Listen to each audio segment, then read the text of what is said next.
بسم اللہ الرحمن الرحیم وَلَقَدْ آتَيْنَا لُقْمَانَ الْحِكْمَةَ أَنِ اشْكُرْ لِلَّهِ وَمَنْ يَشْكُرُ فَإِنَّمَا يَشْكُرُ لِنَفْسِهِ وَمَنْ كَفَرَ فَإِنَّ اللَّهَ غَنِيٌّ حَمِيدٌ۔ شروع کرتا ہوں اللہ کے نام سے جو بڑا مہربان نہایت رحم کرنے والا ہے۔ یہ سورہ لقمان ہے۔ یہ سورہ مکی یعنی ہجرت سے پہلے کی سورتوں میں سے ہے، اور اس کے اندر 30 پر 4 آیتیں اور 4 رکوع ہے۔ اللہ رب العزت نے سورہ کا نام لقمان اس لیے دیا کہ اس میں حضرت لقمان علیہ السلام کی نصیحت کی باتیں ہیں، اور ان کی نصیحت اللہ کو اتنا پسند آئی، اللہ نے سورت کا نام ہی لقمان دے دیا۔ جیسا کہ چونٹی کا واقعہ قرآن مجید میں ہے، سلیمان علیہ السلام کے زمانے میں اس نے اپنی چونٹیوں سے کہا کہ لوگوں بلوں میں چلے جاؤ، کہیں سلیمان علیہ السلام کا لشکر تم کو کھدل نہ ڈالے۔ تو اس کی نصیحت اللہ کو اتنی پسند آئی، یعنی خیر خواہی، اچھائی، دوسروں کے ساتھ بھلائی کرنا اتنا پسند آیا کہ اللہ نے سورہ کا نام ہی سورۃ النمل رکھ دیا، چونٹی والا سورہ۔ تو اللہ رب العزت نے یہاں حضرت لقمان علیہ السلام کا ذکر فرمایا۔ لقمان علیہ السلام، ان کے بارے میں اختلاف ہے، یہ نبی تھے یا ولی تھے۔ صحیح بات یہ ہے کہ اللہ کے نیک بندوں میں سے ایک بندے تھے، یہ پیغمبر نہیں تھے۔ اس کا یہ مطلب نہیں کہ قرآن میں ان کا نام آ گیا اس لیے وہ پیغمبر ہی ہو، ایسا ضروری نہیں ہے۔ صحابہ کے بھی نام آیا، حضرت زید کا نام آیا، تو لہٰذا جس کا نام قرآن میں آئے وہ پیغمبر ہی ہو ایسا ضروری نہیں ہے۔ لہٰذا لقمان علیہ السلام اللہ کے بندوں میں سے ایک نیک بندے تھے، جیسے ذوالقرنین ہیں، وہ بھی اللہ کے بندوں میں سے ایک بندے تھے، نبی نہیں تھے۔ تو لہٰذا اس میں بتایا کہ لقمان علیہ السلام یہ حبشی تھے، حبشی النسل، اور کیا ہے ان کے ہونٹ موٹے، پیر کیا ہے انتہائی پھٹے ہوئے، کیا ہے ایک عجیب یعنی کالے سیاہ فام انسان تھے لقمان علیہ السلام۔ تو ایک مرتبہ کہ اللہ تعالیٰ نے ان سے ندا کیا کہ تم حکمت چاہتے ہو یا نبوت چاہتے ہو؟ تو انہوں نے کہا کہ اے اللہ، مجھے حکمت کی کیا ہے ضرورت ہے، تاکہ لوگوں کو اچھی باتیں بتاؤں، نصیحتیں کروں۔ چنانچہ راتوں رات اللہ نے ان کے دل میں ایسی باتیں ڈالی کہ جو صبح اٹھے تو بولنے لگے تو انسانوں کے لیے ہدایت کا رستہ بن گئے، لوگ ہدایت پہ آنے والے بن گئے، راہ راست پر آنے والے۔ حالانکہ وہ بکریاں چراتے تھے، اور کیا ہے وہ کارپینٹر تھے، ایک آدمی کے پاس غلام بھی تھے۔ لہٰذا ان کو ایک مرتبہ ان کے آقا نے کہا کہ بکری ذبح کرو، بہترین چیز لے کر آؤ، 2 ٹکڑے اس کے۔ انہوں نے زبان اور دل لے کر آئے، اور فرمایا کہ پھر دوسرے دن بکری ذبح کر کے 2 اچھے یعنی بدترین چیزیں جو ہیں قراب وہ لے کے آؤ۔ تو انہوں نے کہا زبان اور دل لے کر آئے کاٹ کے۔ تو انہوں نے پوچھا پہلے دن بھی تم نے زبان اور دل لائے، جب اچھی چیز پوچھا اور بری چیز کہا تو تم نے زبان اور دل ہی لائے۔ فرمایا کہ کہا ہے آقا، اگر یہ دونوں صحیح ہو جائے تو پورے جسم پر بادشاہت کرنے لگے، ان سے بہتر کوئی چیز نہیں۔ اگر یہ دونوں خراب ہو جائے تو پھر ان سے بدتر کوئی چیز نہیں جسم میں۔ تو فرمایا اسی لیے قرآن مجید کہتا ہے کہ یہ جو زبان ہے یہ دل کی ترجمان ہے، دل کی ترجمان، دل میں جو بات آتی ہے زبان اس کا اظہار کرتی ہے۔ لہذا اس لیے فرمایا دل میں اللہ کا ذکر بٹھائیں گے تو زبان پہ بھی اللہ کا ذکر ہوگا۔ دل میں اگر برائیاں بٹھائیں گے تو زبان کتنا بھی اچھا بولنے کی کوشش کرے اسے برا ہی نکلے گا زبان پہ۔ لہذا اس لیے فرمایا کہ دل کے اندر دل کی صفائی کا خاص خیال رکھا جائے۔ قرآن کہتا ہے سورہ شمس کے اندر قد افلح من زکاہا وقد خاب من دساہا، جس نے دل کو پاک کر لیا وہ کامیاب ہو گیا، جس نے اسے خراب کر لیا وہ ناکام ہو گیا۔ تو فرمایا اس لیے ہم کو دل پر محنت کی ضرورت ہے، اور فرمایا کہ اس دل کو خراب کرنے پر محنت 2 لوگ کرتے ہیں، ایک شیطان ایک نفس، یہ دونوں اس کے پیچھے پڑے ہیں، یہ دونوں اسے خراب کرنے کی کوشش کرتے ہیں۔ اور لیکن اگر نفس پر محنت کرے تو نفس سیدھا ہو جاتا ہے، تو دل بھی اپنی جگہ محفوظ ہے۔ اور شیطان سے حفاظت کے لیے فرمایا اللہ کا ذکر کثرت سے کیا کرو۔ فرمایا کہ جب تک ذکر باقی رہے گا جب تک شیطان تم سے دور رہے گا۔ جب ذکر چھوڑو گے، اللہ کی یاد چھوڑو گے تو شیطان غالب آ جائے گا۔ تو فرمایا اس لیے تو فرماتے ہیں کہ لقمان علیہ السلام نے ایسی ایسی باتیں نصیحت کی پیش کرتے تھے لوگوں کے سامنے۔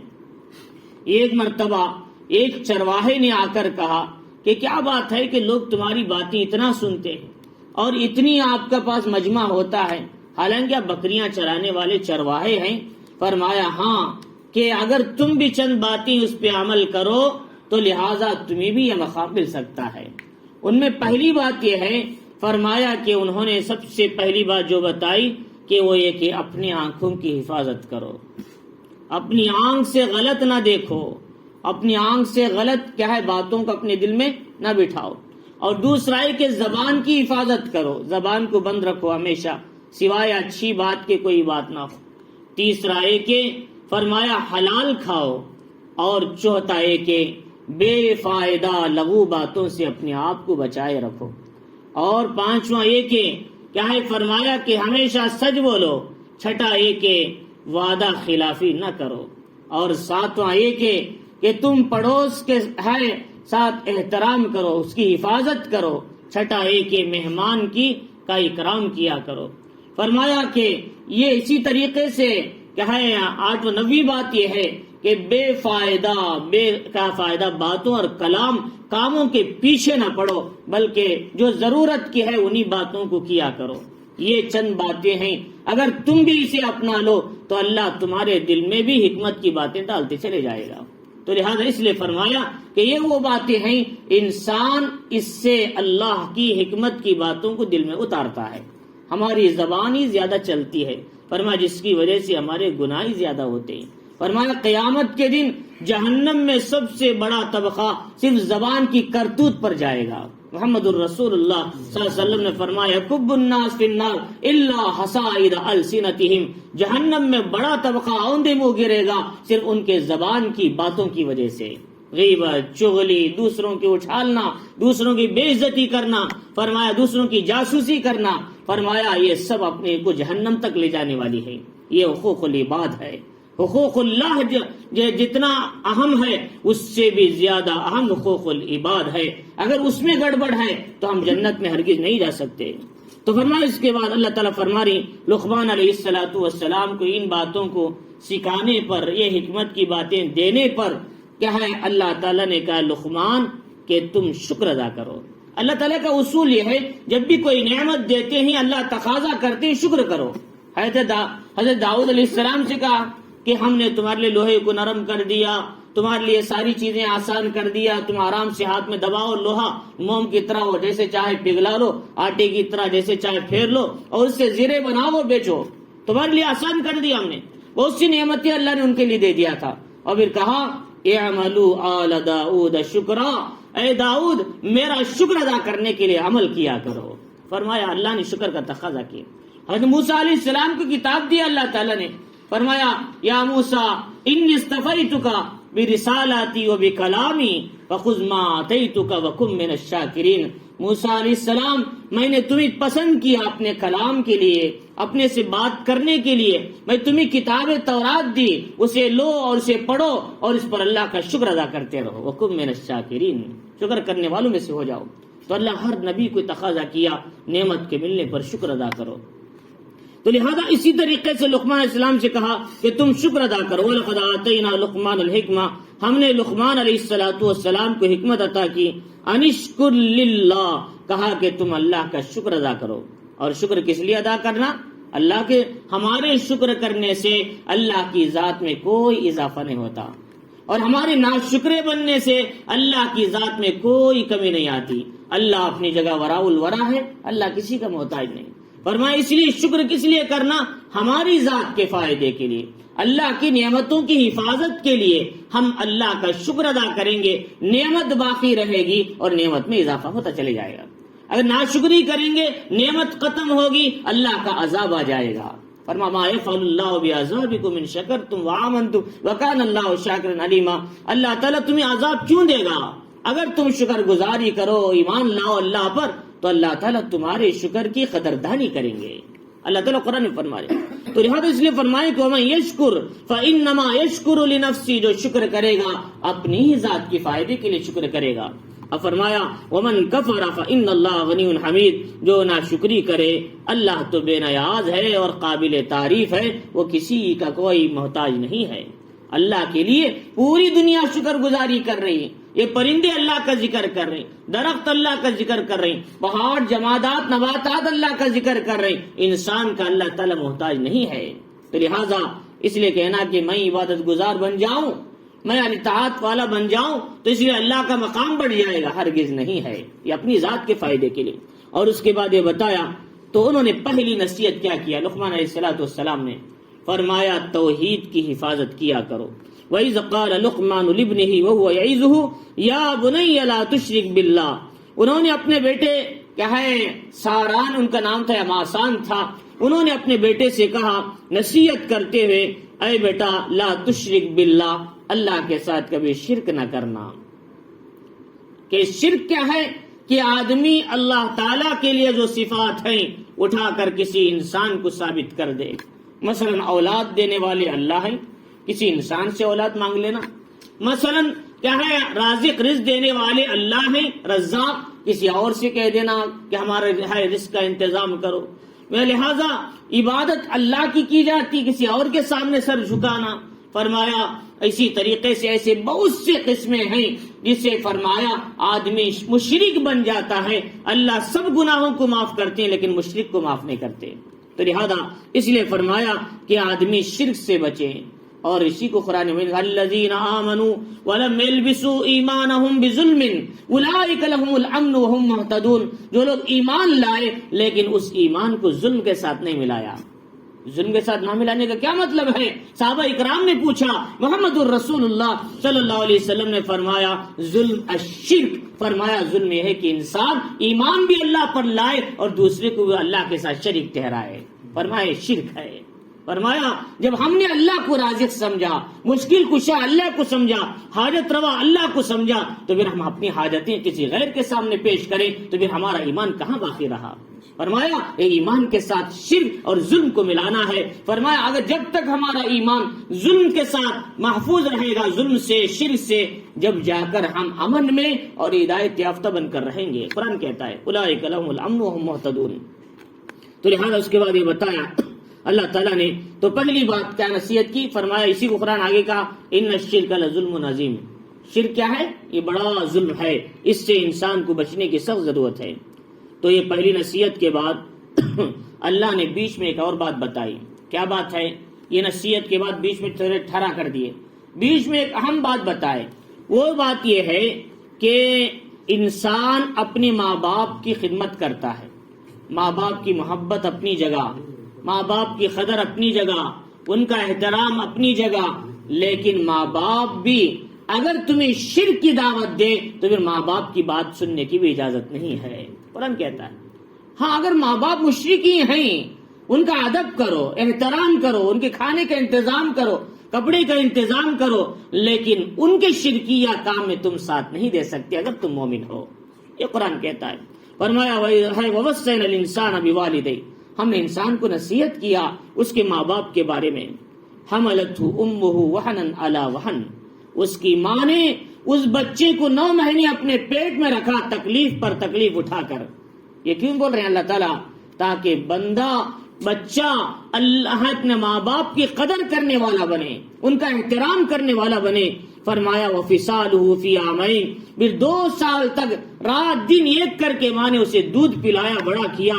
فرمایا انشکر لی ولوالدیک، اللہ کہہ رہے ہیں تم میرا بھی شکر کرو پہلے اور میں اپنے والدین کا بھی شکر ادا کرو، کیونکہ میرا شکر میں نے تمہیں میں نے تمہیں پیدا کیا۔ اپنے والدین کا شکر اس لیے تمہارے آنے کے لیے ماں باپ تمہارا ذریعہ بنے، لہذا اس لیے دونوں کا شکر ادا کرو، پہلے اللہ کا بعد میں ماں باپ کا۔ قرآن کہتا ہے وَقَضَىٰ رَبُّكَ أَلَّا تَعْبُدُوا إِلَّا إِيَّاهُ وَبِالْوَالِدَيْنِ إِحْسَانًا، اللہ نے کہا کہ دیکھو تم اللہ کی عبادت کرو اور والدین کے ساتھ حسن سلوک کرو۔ اللہ نے عبادت کے ساتھ اللہ کی، والدین کے ساتھ حسن سلوک کو لانا، یہ بتانا ہے جیسے اللہ کی عبادت ضروری ہے ویسے ماں باپ کے ساتھ حسن سلوک بھی ضروری ہے۔ اسی طریقے سے ایک جگہ اللہ نے کہا آمنو وعملوا الصالحات، یعنی ایمان لاؤ نیک عمل کرو. تو نیک عمل کو ایمان کے ساتھ لانے کا مطلب کیا ہے؟ جیسے ایمان ضروری ہے ویسے نیک عمل بھی ضروری ہے. فرمایا ایک جگہ اقیموا الصلاۃ وآتوا الزکاۃ، فرمایا کہ نماز پڑھو اور زکات دیا کرو. زکات کو نماز کے ساتھ لانے کا کیا مطلب ہے؟ جیسے نماز ضروری ہے ویسے زکات بھی ضروری ہے. اللہ نے تین چیزوں کے ساتھ ملا کے لائے، یہ سمجھانے کے لیے دوسری چیز پہلی چیز کی طرح ضروری ہے. ایمان جیسے ضروری عمل بھی ضروری، نماز جیسے ضروری زکات کا اپنے مال کی زکات بھی نکالنا ضروری ہے، ایسے ہی عبادت اللہ کی جیسے ضروری ماں باپ کے ساتھ حسن سلوک بھی ضروری ہے. محمد الرسول اللہ صلی اللہ علیہ وسلم کے پاس ایک آدمی آیا، حضرت میں حج کو جانا چاہتا ہوں. فرمایا میری ماں بیمار ہے، وہ جانا نہیں دے رہی ہے. فرمایا جا اپنی ماں کی خدمت کر، یہ حج سے بھی زیادہ ثواب ہے. محمد الرسول اللہ صلی اللہ علیہ وسلم نے فرمایا. ایک آدمی نے آ کر کہ اللہ کے نبی میں جہاد میں جانا چاہتا ہوں، میری ماں بیمار ہے. فرمایا جا اپنی ماں کی خدمت کر، اور ماں نہیں تو خالہ کی خدمت کر، یہ جہاد سے بھی افضل ہے. اللہ کے نبی علیہ الصلوۃ والسلام ویسے کرنی انہوں نے اپنی ماں کی حفاظت اور خدمت کے لیے نبی کی زیارت نہیں کر سکے. ایک دن آئے لیکن نہیں تھے، ادھر تھے یا غزوے میں گئے ہوئے تھے، واپس چلے گئے. ایک دن کا وقت لے کر آئے تھے اپنی ماں سے، بوڑھی تھی، ضعیفہ تھی، پوری زندگی انہوں نے خدمت کیا اپنی ماں کی. اللہ کے نبی نے کہا عمر اور علی تم دونوں ان سے ملے تو سلام کہہ دینا میری طرف سے، میرا جبہ انہیں ہدیے میں دے دینا، اور یہ کہنا کہ تم دونوں ان سے دعا کروا لینا اپنے لیے. محمد الرسول اللہ صلی اللہ علیہ وسلم نے ویسے کرنی مراد یمن کے رہنے والوں کے لیے اللہ کے نبی نے خوشخبری سنائی. تو فرمایا اس طریقے سے کہ فرماتے ہیں کہ ماں باپ کی خدمت انتہائی ضروری ہے، اور سب سے بڑے بدترین انسان وہ ہیں جو دنیا میں ماں باپ کو ستاتے ہیں. فرمایا ہر چیز کا عذاب آخرت میں ملتا ہے، خبر سے شروع ہوتا ہے، لیکن ماں باپ کو تکلیف پہنچانے کا، ناراض کرنے کا، ان کا خیال نہ کرنے کا عذاب اللہ دنیا سے شروع فرما دیتے ہیں. یہ اللہ کا اصول ہے. تو لہذا اس لیے فرمایا کہ ماں باپ کے ساتھ اس نے سلوک کیا کرو، اور اس لیے کہ تم کو میری طرف لوٹ کر آنا، میرا بھی شکر ادا کرو اپنے ماں باپ. وَإِن جَاهَدَاكَ عَلَىٰ أَن تُشْرِكَ بِي مَا لَيْسَ لَكَ بِهِ عِلْمٌ، اگر تجھے مجبور کرے اس بات پر کہ ماں باپ کہ تو میرے ساتھ شرک کرے جس کا تمہیں علم نہیں ہے، تو پھر فَلَا تُطِعْهُمَا، ماں باپ کی بات ماننا بھی جائز نہیں ہے. اگر خلاف شرع کا حکم دے رہے ماں باپ، فرمائے ماننا جائز نہیں. ماں باپ کہہ رہے ہیں بھائی کٹنم لو، نہ شریعت میں جائز نہیں کٹنم لینا. حضور نے کہاں لیا تھا؟ نہ صحابہ نے لیا تھا، نہ تابعین، بلکہ دیا تھا انہوں نے. قرآن کہتا ہے کہ تم عورتوں سے نکاح کرو اپنے پیسوں سے، تم نکاح کرو عورتوں سے اپنے پیسوں سے. فرمایا قرآن مجید والمحصنات من النساء الا ما ملكت ايمانكم كتاب الله عليكم وحل لكم ما وراء ذلكم ان تبتغوا باموالكم، تم نکاح کرو اپنے مال سے، باموالکم نہ کہ باموالہم، لڑکی کے مال سے. قرآن کہتا ہے اس لیے ہمیں کٹنم لے رہی، ہمارے پاس ولیمہ کرنے کے لیے پیسہ نہیں. ولیمہ کرنے کے لیے کہا 4 آدمی کو کھلا دو، یہ بھی ولیمہ ہو جائے گا. اس کے لیے کٹنم لینے کی کیا ضرورت ہے؟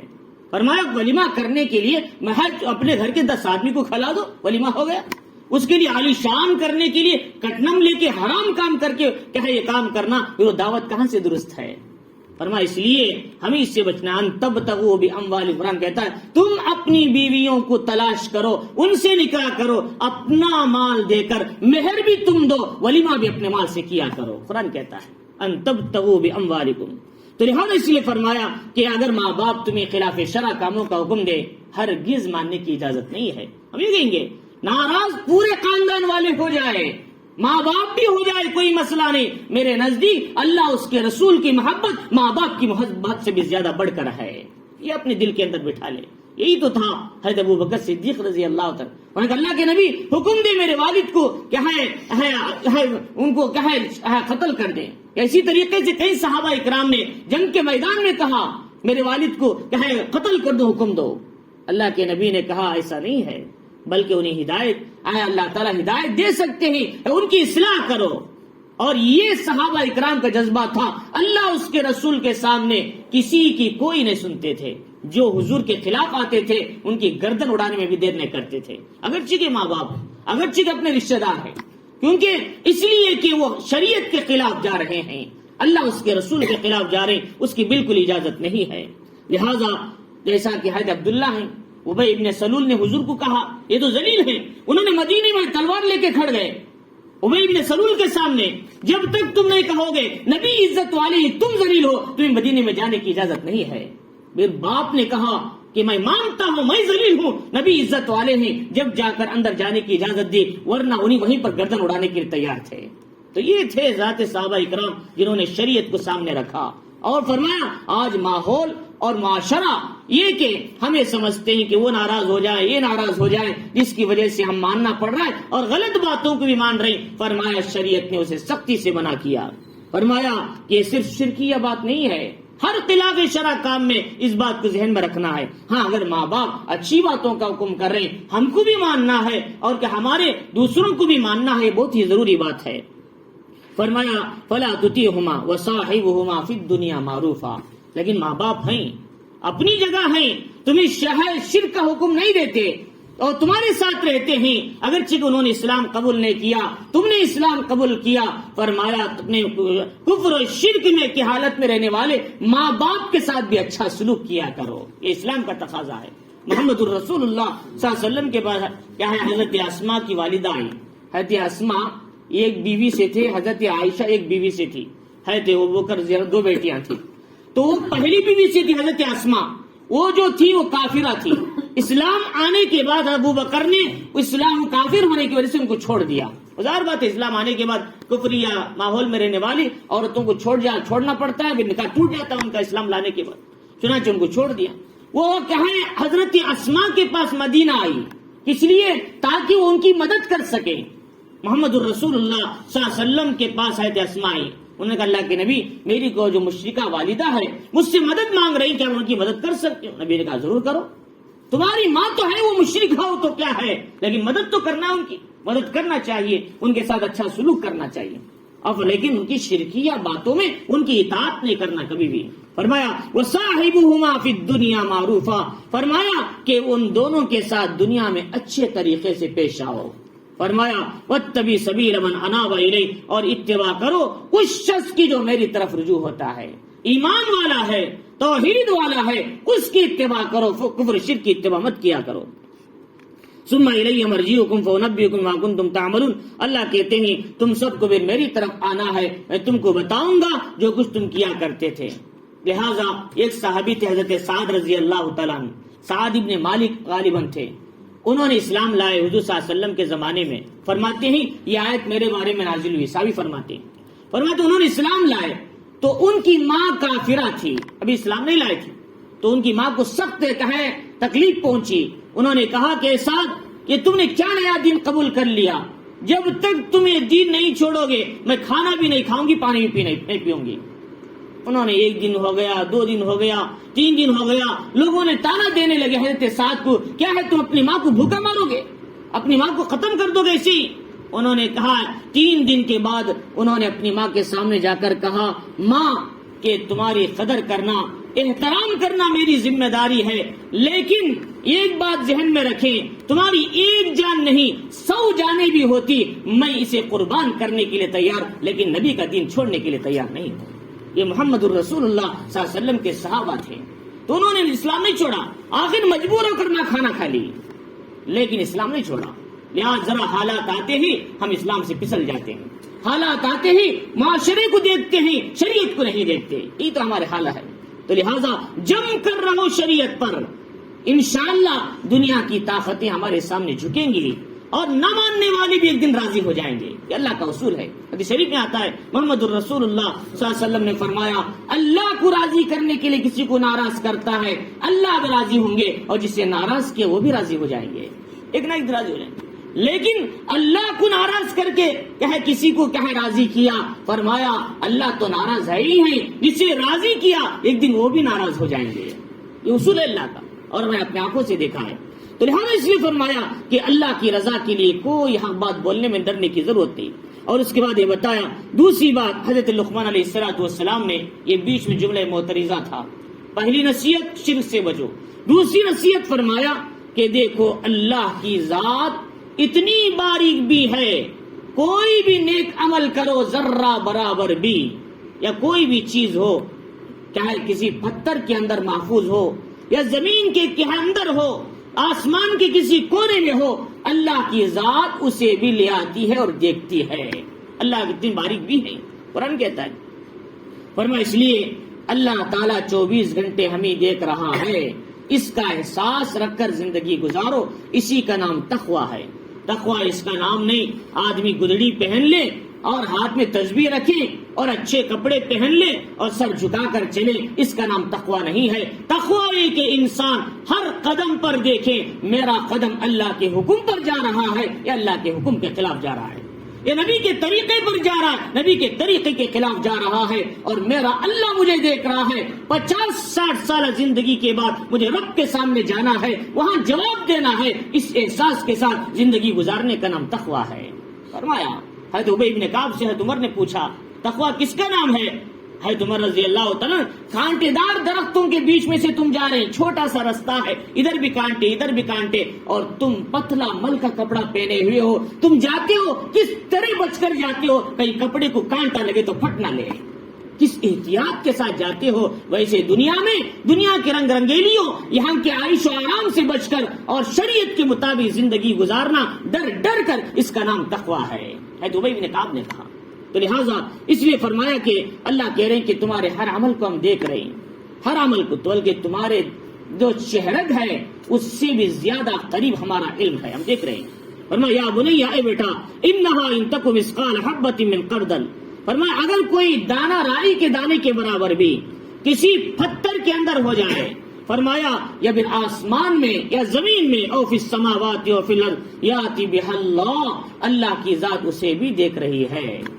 اس لیے فرمایا وَهُوَ يَرَىٰ دَبِيبَ النَّمْلَةِ السَّوْدَاءِ عَلَى الصَّخْرَةِ السَّمَّاءِ فِي لَيْلَةِ الظَّلْمَةِ، اللہ کی ذات اتنی باریک بھی ہے، کالی سل پر کالی چونٹی چلتی ہے، اس کی آواز کو سنتے ہیں، اس کے نشانات قدم کو بھی اللہ دیکھ رہے ہیں رات کے اندھیرے میں، اللہ کی ذات ہے۔ تو لہٰذا اس لیے فرمایا اللہ ہمیں دیکھ رہا ہے۔ حضرت زکریا ملتانی رحمت اللہ علیہ اللہ والے بڑے بزرگوں میں سے تھے، فرماتے ہیں کہ وہ ایک بزرگ ہے، ایک اللہ والے کے پاس گئے، تو لہٰذا ان کے پاس ہے اس زمانے میں ایک اللہ والے تھے، ان کے پاس، ان کے شیخ کے پاس حضرت زکریا ملتانی رحمت اللہ علیہ بھی گئے، دیگر لوگ بھی آئے تربیت کے لیے خانقاہ میں۔ اس زمانے میں 2 مہینے 3 مہینے ہوتے تھے، تو حضرت نے 1 مہینے میں حضرت زکریا ملتانی کو خلافت دے دیا، جو شیخ تھے ان کے۔ تو انہوں نے، جو دیگر دوسرے لوگ آئے ہوئے تھے، انہوں نے کہا حضرت ہمیں 3 مہینے سے پڑھے، ہم کو خلافت نہیں ملی، نہ ہم کو مرید کیا، نہ ہم کی خلافت دی، ان کو 1 مہینے میں دے دیا آپ نے۔ فرمایا کہ بھائی دیکھو بات دراصل یہ ہے، ان کے اندر میں نے جو تقویٰ دیکھا وہ تمہارے اندر ابھی پیدا نہیں ہوا ہے، تمہیں ابھی محنت کی ضرورت ہے، مجاہدے کی ضرورت ہے اور کوشش کی ضرورت ہے۔ انہوں نے نہیں مانی، ناراض ہو گئے۔ ایک دن مہمان آئے تو حضرت نے کہا کہ آج 10 مرغیاں کاٹنے کی ضرورت ہے، لہٰذا جاؤ سب ایک چاقو لو، ایک مرغی لو، لہٰذا ایسی جگہ کاٹ کے آؤ جہاں کوئی بھی نہ دیکھتا ہو۔ سارے لوگ گئے، جن کے ذہنوں میں یہ تھا کہ نہ دیکھنے کا کیا مطلب ہے، انہوں نے سمجھا نہیں مطلب اس کا، انہوں کوئی آدمی دیوار کے پیچھے جا کے کاٹ دیا، کوئی نہیں دیکھ رہا تھا، کوئی آدمی کمرے میں کاٹ دیا، کوئی کیا ہے گڑھے میں جا کر کاٹ دیا، کوئی نہیں دیکھ رہا، کوئی وادی میں جا کر کاٹ دیا۔ حضرت زکریا ملتانی رحمت اللہ علیہ نے مرغی اور کیا چاقو لے کر آ گئے اور سب لوگ کاٹ کے آ گئے۔ تو حضرت نے پوچھا کیا تمہاری کوئی ایسی کوئی جگہ نہیں ملی جہاں پر یہ مرغی کاٹ کے لا سکتے تھے تم، جہاں کوئی دیکھنے والا نہیں تھا؟ انہوں نے کہا حضرت میں جہاں بھی گیا وہاں ایک ذات اللہ کی دیکھ رہی تھی، میں کیسے کاٹ سکتا تھا؟ آپ نے تو کہا تو کوئی نہ دیکھی وہاں پر، اللہ تو دیکھ رہے وہاں پر۔ تو لہٰذا فرمایا دیکھو تم میں اور ان میں ہی فرق ہے، انہوں نے اللہ کو صحیح معنی میں پہچانا ہے، تم نے چیزوں کو دیکھا ہے، انہوں نے اللہ کی عظمت کو دیکھا ہے۔ تو لہٰذا یہی تو ہوتا ہے انسان کہ اپنی زندگی کو اللہ دیکھنے والے ہیں اس احساس کے ساتھ گزارے، اسی کا نام تقویٰ ہے۔ اور اس کے بعد یہ بتا اللہ تعالیٰ نے کہ تیسری نصیحت انہوں نے کہا، پہلی نصیحت شرک سے بچو، دوسری نصیحت اللہ سے ڈرو، ہر کام کرنے سے پہلے اللہ تمہیں دیکھ رہا ہے، کوئی بھی بے قبل ہو۔ فرمایا یا بنی اقیم الصلاۃ، تیسری نصیحت انہوں نے کہا اے بیٹا نماز قائم کیا کرو، سب سے 29 نصیحت ہم نماز قائم کرو، نماز پڑھنا نہیں قائم کرنا۔ ہمارے نماز پڑھی جاتی ہے، وقت ختم ہونے کے بعد قضا کرتے ہیں جب بھی نماز پڑھ رہے ہیں۔ فرمایا کہ نماز جماعت ہونے کے بعد آ کر پڑھ رہے ہیں، جب بھی نماز پڑھ رہے ہیں، نماز پڑھنا نہیں، نماز قائم کرنا. پورے قرآن میں اٹھا کر دیکھیں کہیں بھی وقرأوا الصلاۃ نہیں ہے، اقیموا الصلاۃ، نماز قائم کرنے کا حکم دیا. نماز قائم کرنے کے بارے میں مفسرین نے لکھا اس کے لیے 8 شرطیں ہیں، 7 شرطیں، جب جا کر ہم نماز قائم کرنے والے بنے. پہلی چیز فرمایا کہ آدمی کے عمل میں اخلاص ہونا، اخلاص بہت ضروری ہے. دوسری چیز بتایا کہ نماز کے اندر توجہ کا ہونا، اللہ کی طرف توجہ ہونا نماز کے اندر. اور تیسری چیز یہ ہے فرمایا کہ نماز کو وقت پر ادا کرنا. ان الصلاۃ کانت علی المؤمنین کتابا موقوتا، نماز ایمان والوں پر وقت مقررہ پر فرض کی. نماز وقت چکا کر پڑھ رہے ہیں، کیسے ہم نماز قائم کرنے والے بنے. چوتھا ہے کہ تمام ارکان کو اطمینان سے ادا کرنا، قرات، رکوع، سجدہ، قومہ، جلسہ، سب اطمینان کے ساتھ.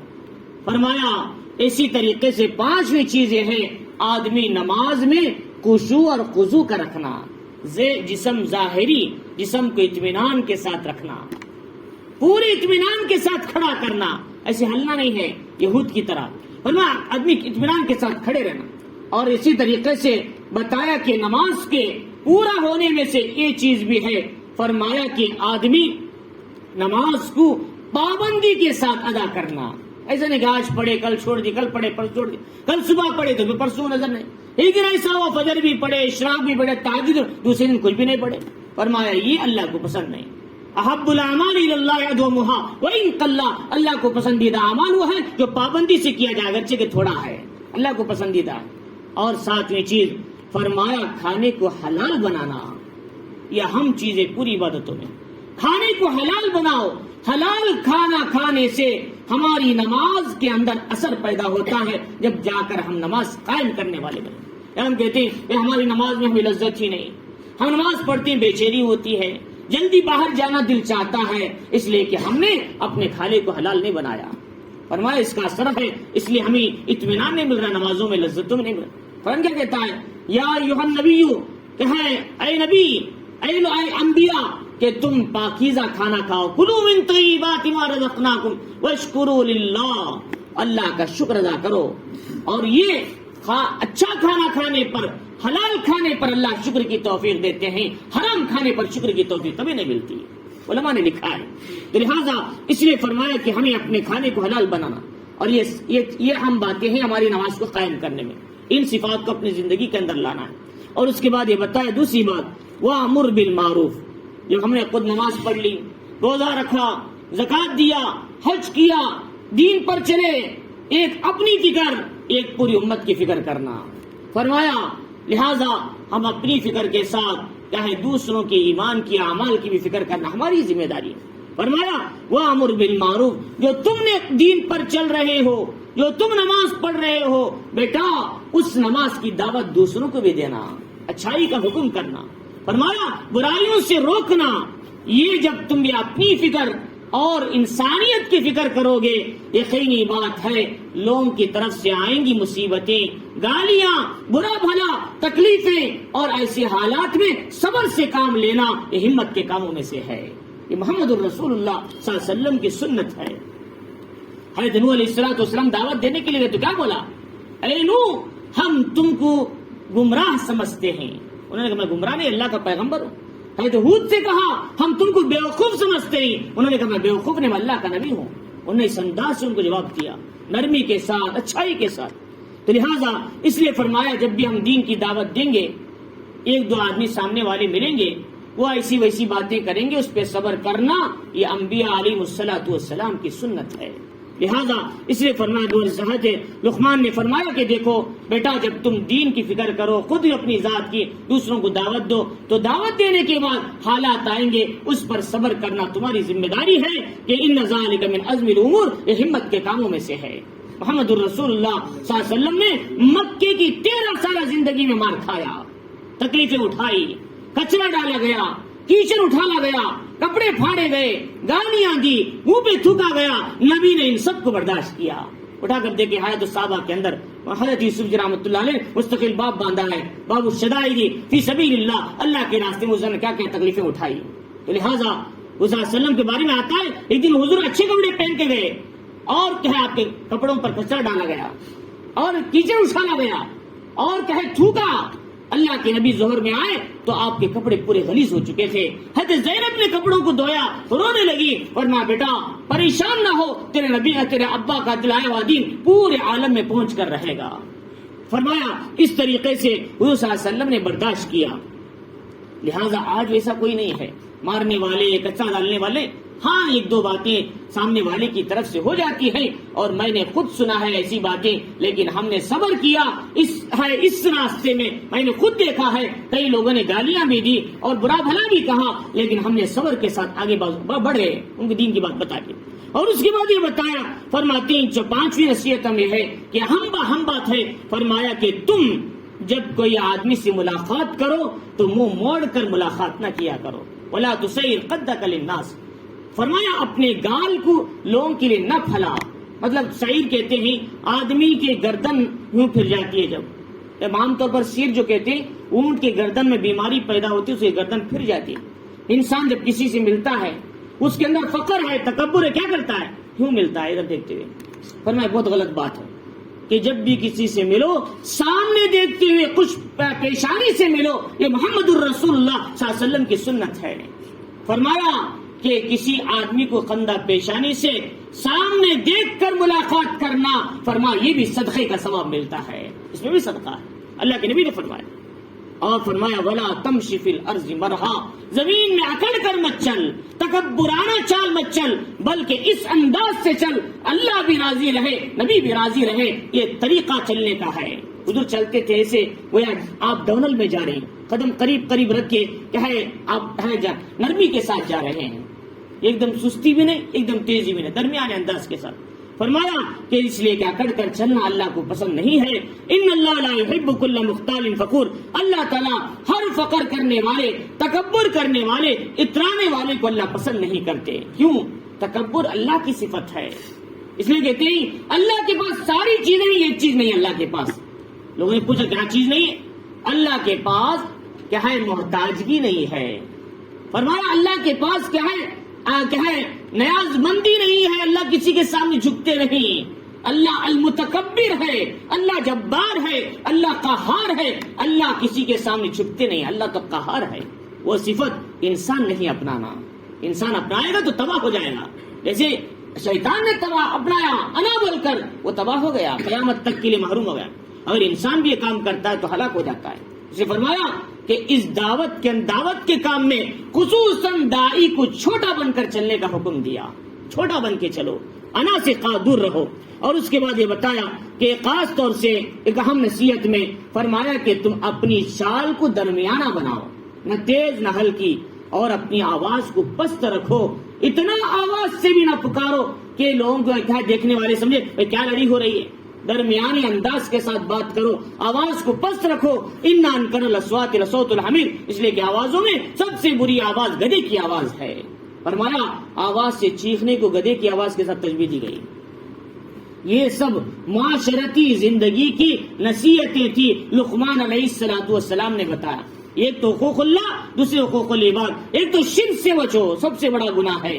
دوسرا فرما اللہ سے ڈرو, ہر حال میں اللہ تمہیں دیکھ رہی ہیں. اور تیسرا اعمال پہ آ جاؤ, نماز قائم کرو اور دوسروں کو بھی اس کی دعوت دو اعمال کی. اور چوتھا ہے کہ تکبر نہ کرو. تکبر اللہ کی صفت ہے. جب کوئی انسان تکبر کرتا ہے اللہ اسے جہنم میں اوندے منہ ڈال دیتے ہیں. حدیث میں آتا ابو داؤد, الکبریاء ردائی والعظمت ازاری فمن نازعنی فی فخذفت فی النار, اور کما قال النبی صلی اللہ علیہ وسلم. کبریائی بڑائی یہ میرا جھبا ہے. اللہ فرماتے میرا لباس ہے, یہ کبریائی میرا لباس ہے.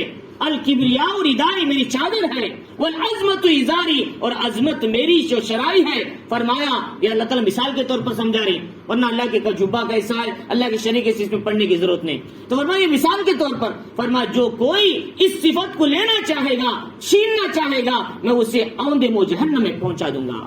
اللہ فرمایا فخذفت فی النار, اسے جہنم میں ڈال دوں گا. تو لہٰذا اس لیے تکبر اپنے آپ کو بچانا ہے. اور فرمایا کہ اپنی چال کو, اپنی آوازوں کو درمیانہ بنانا. تورات کے اندر حضور صلی اللہ علیہ وسلم کی صفات تھے, ولا سقاب فی السوق, اللہ کے نبی وہ ہیں جو آخری زمانے میں آنے والے ہیں, بازاروں میں چیخنے والے نہیں تھے. نرم انداز کے ساتھ، اچھے انداز کے ساتھ لوگوں سے ملا کرتے تھے، بلکہ کیا ہے جب کسی نئے آدمی سے ملتے، یوں ملتے، حضور نے ان کو کئی بار دیکھا ہے، اس طریقے سے اس سے ملاقات کرتے تھے، اجنبی کی طرح نہیں، پہچانے آدمی کی طرح ملتے تھے۔ یہ اللہ کے نبی کی صفت تھی۔ تو میرے حال ان آیتوں کے اندر اللہ رب العزت نے سب سے اہم بات جو بتائی وہ یہی ہے کہ انسان کو جب اللہ کوئی نعمتیں دیتے ہیں، اللہ تعالیٰ اسے شکر کا تقاضا کرتے ہیں۔ ہماری ذمہ داری ہے اللہ کی 24 گھنٹے ہم پر نعمتیں برسات کی طرح برس رہے ہیں، یہ کھانا، یہ پینا، یہ رہنا، یہ سہنا، بیوی بچے اولاد، یہ جو ہے تجارت کاروبار، اور ساتھ میں یہ اندر کا نظام، کھانا پینا اور دماغ کیا سوچنے کے لیے، دل بات بٹھانے کے لیے، زبان بولنے کے لیے، ناک سونگھنے کے لیے، ہاتھ پکڑنے کے لیے، پیر چلنے کے لیے، یہ ساری صلاحیتیں جو اللہ نے دی ہیں، ان ساری نعمتوں کا ہم شکر ادا کرنے والے بنے۔